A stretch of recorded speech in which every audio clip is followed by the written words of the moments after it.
your vibe attracts your tribe, you know what I'm saying?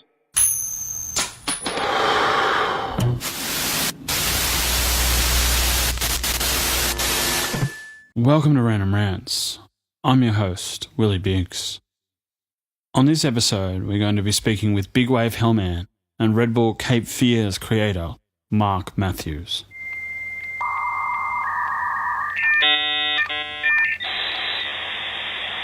G'day Mark, how are you today, bro? Yeah, I'm good, Will. How you doing, man? Pretty stressed out at the moment, are you, with all the work you're doing? Lots of shit. It is a bit of a punish, but fingers crossed it all comes together. C'est la vie, c'est la vie. All right, can you just give us a little bit of background about yourself? Tell us about how you got into surfing, what it was like growing up in Maroubra in such a hardcore surf culture, and basically how you got into big wave surfing. Yeah, so basically when my parents split and I moved down to Maroubra with my mum, we moved in next door to Kobe Abbott, and he was at the time a professional big wave surfer. So he kind of dragged me kicking and screaming into huge waves, and I kind of just fell in love with it, and then from there just figured a way to make it, turn it into my career, which has been awesome. All right, nice. Can you tell us about where you grew up and some of the people that you looked up to as you were coming up the ranks as a surfer? Yeah, I grew up here in Maroubra in Sydney, and the Abbott brothers were kind of my heroes growing up. They were all like surfing the biggest waves in the world, and I was just wanted to be them, wanted to emulate them, and it pushed me to start surfing huge waves at a really young age, and then you just get to a point where you get really addicted to the feeling of surfing the big waves. So and then I just took it from there. All right, nice. Can you tell us about what's your top 3 places in the world that you've been surfing so far? Top 3 places, definitely Jaws in Maui. It's kind of as big as it gets. Chopu in Tahiti, and then Cape Fear here in Sydney. All right. Can you tell us about, do you have any intentions about competing on the WSL and on the big wave events at all? Maybe if they get the tour together and they get to hold the events in more ways like Jaws. They've got kind of one good event on that tour. All the others are pretty average to me, and I don't really want to spend my whole year chasing waves that are kind of average, so I would love to surf on the WSL Big Wave Tour if they could get more sort of crazy big wave locations, for sure. No worries. Can you tell us about ours, the first time you surfed it, and then tell us about a little bit about your Red Bull Cape Fear event? Yeah, the first time we surfed, I think it was back in, it would have been like 2003 or 2004. And basically when you see the wave, when we pulled up on the cliff in front of it, it doesn't look rideable. It looks like an amazing wave, but it looks like it's breaking way too close to the rock. So there was a sort of big leap of faith to ride those first few waves, wiped out the first few times, and actually realised that it was possible to surf, could handle a wipeout out there. And then from then it was, from that first day, it was just every single different weather condition, swell condition, we'd be out there and seeing what it was like. And we just surfed it sort of bigger and bigger and bigger until the point where we basically surfed it as big as it can get now. And fingers crossed this swell that's on its way is kind of in that realm of as big as it can handle. And we get to run the Red Bull Cape Fear event where I'm flying in all the best big wave surfers in the world for this one event, one-day event. Kind of one of the biggest prize purse in a one-day surfing event. Awesome. Can you tell us about some of the injuries that you've had, and tell us about the mindset that it requires to get back in the game on such a high level? I've had my fair share of injuries, everything, broken ankles, broken legs, shoulders. I've got just recovering from shoulder surgery now, dislocated shoulder from the first fall of the season in Hawaii at Jaws. Just tore my arm clean, pretty much off my body, and the surgeon had to stitch it back together. So I'm coming back from that at the moment, and I don't know, I have to see the surgeon and see if he gives me the okay to surf next week. It's doubtful, but I'm just hoping that it's still possible. Scariest ones have been when you're knocked unconscious. I was knocked unconscious underwater in Tasmania at Shipston's Bluff, and that was terrifying. Even though physically I came back from the injury not too bad. Like I had a really bad compressed disc in my neck. But it kind of, the fear of being knocked out and then thinking my neck was broken, I'd never surf again, took a long time to get over that fear. It kind of brought me back down to earth, just how dangerous what I was doing was. And was there any kind of specific meditation program or anything, like any kind of exercises that you did to kind of get your mind back into that that battle mode kind of thing of when you attack and paddle out and big surf? Yeah, for sure. I did a lot of work with a freedive coach named Ballin. He does breath enhancement training. It's basically taking meditation techniques and mindfulness techniques, but putting them in a much scarier environment, which is underwater where you can't breathe. So you kind of know straight away how effective your meditation techniques are going to be when you're down underwater, and you've got to stay calm, relaxed, in the present moment without letting your heart rate skyrocket, which will make you run out of breath. So we do that type of training. We take that meditation into sort of scary situations so we can train ourselves then when we wipe out, get into a dangerous situation in the surf, that will deal with it well, effectively make good choices without panicking. So, all right. Can you tell us about your public speaking work and how you had to overcome some of your fears of talking in front of people, and what the difference between overcoming fears like that are as opposed to like paddling out in really big waves? Yeah, the public speaking was a crazy trip for me. I started probably 5 years ago, and it was terrifying. It was scarier than anything I've had to overcome in surfing. And I relate that to people that fear and what it does to your body. It doesn't matter whether it's life and death situation or fear of failure, fear of embarrassment, or anything like that. What you feel is pretty much the same feeling, and it's just as hard to get over a fear of embarrassment or a fear of failure than it is to get over like fear of dying and the fear of danger, or injury. So it's a really similar process, and it basically comes down to conditioning, doing what you're afraid of over and over and over and over again, building a new skill set and becoming more confident at it. But the thing is, you really have to want, the success that's on the other side of that fear more than your fear doing what it takes to get there, because it's just like if you don't have that motivation to go through all those awkward, uncomfortable, scary moments, you just never end up getting to that confident place. So it's kind of it's a question of motivation, how much you want to succeed, and then like just going out there and practicing over and over again, put yourself in those scary situations. The other stuff, like all the technique and the how-to, is small added elements, but really it's just you got to want it more than you fear it, and you got to put yourself in sort of those situations so that you learn how to overcome them and become comfortable in it.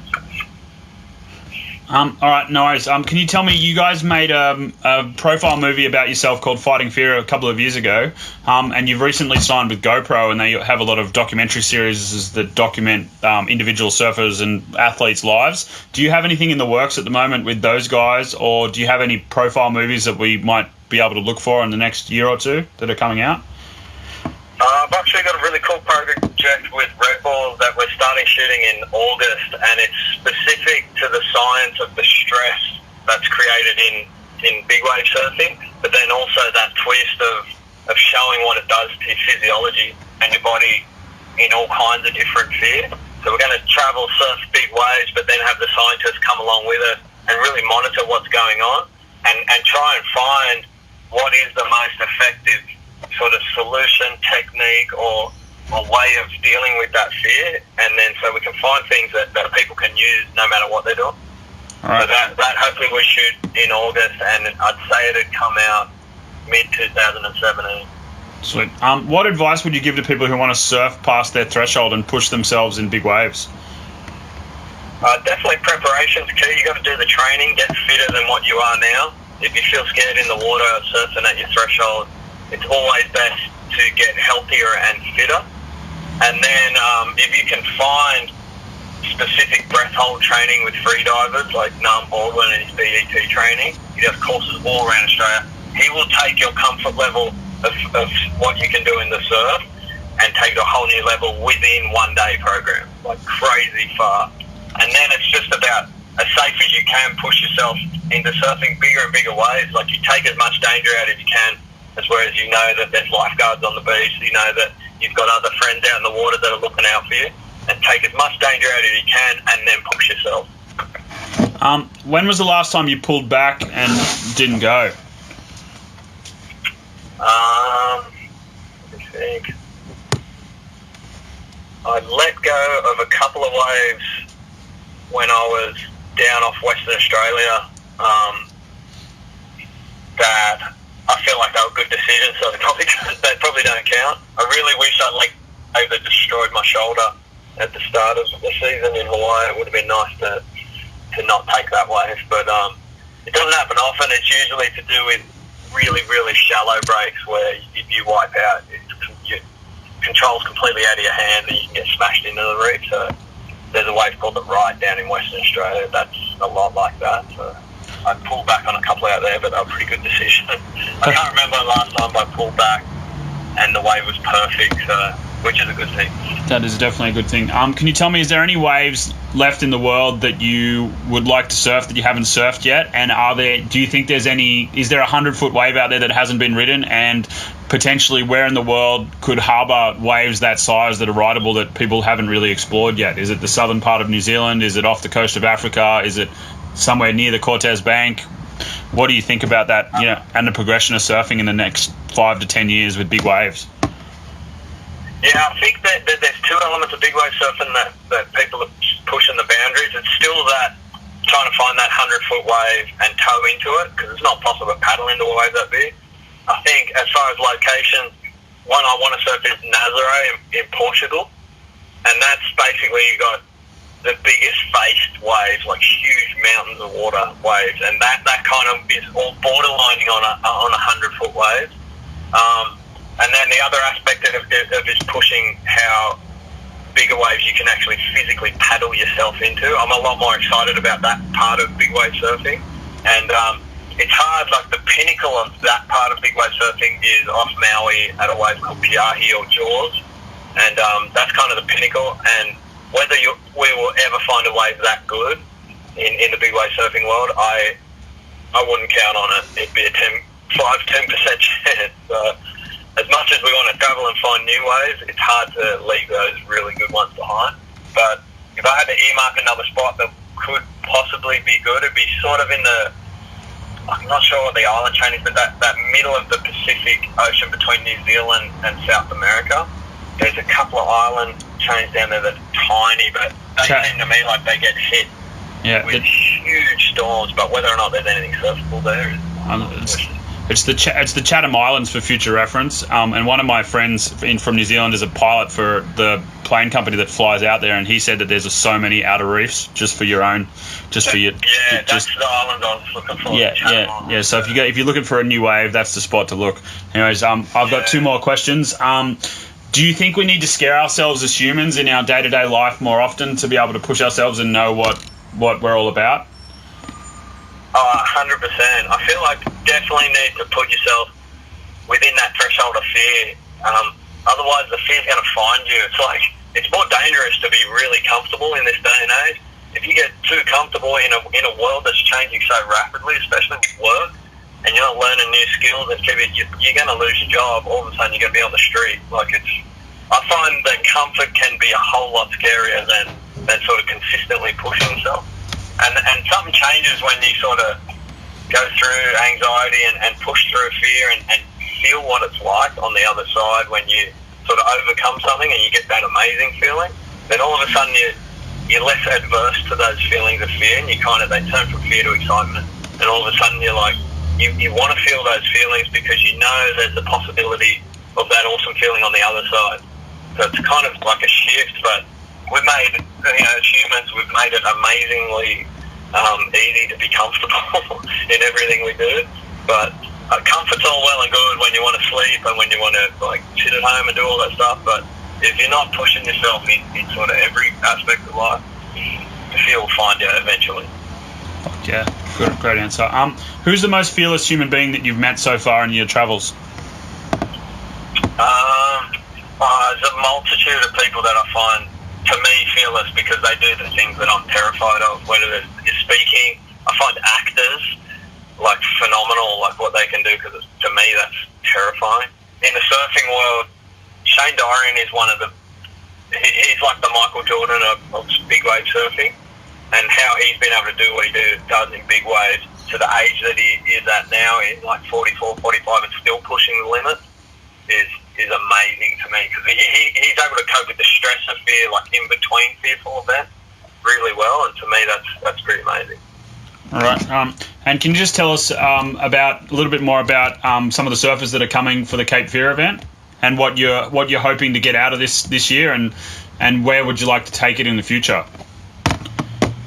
Yeah, I'm hoping that this swell is one of the biggest that we've seen at the location. As for the guys that are coming in, there's a really good lineup. One of the most I'm excited to see is a guy called Albie Layer.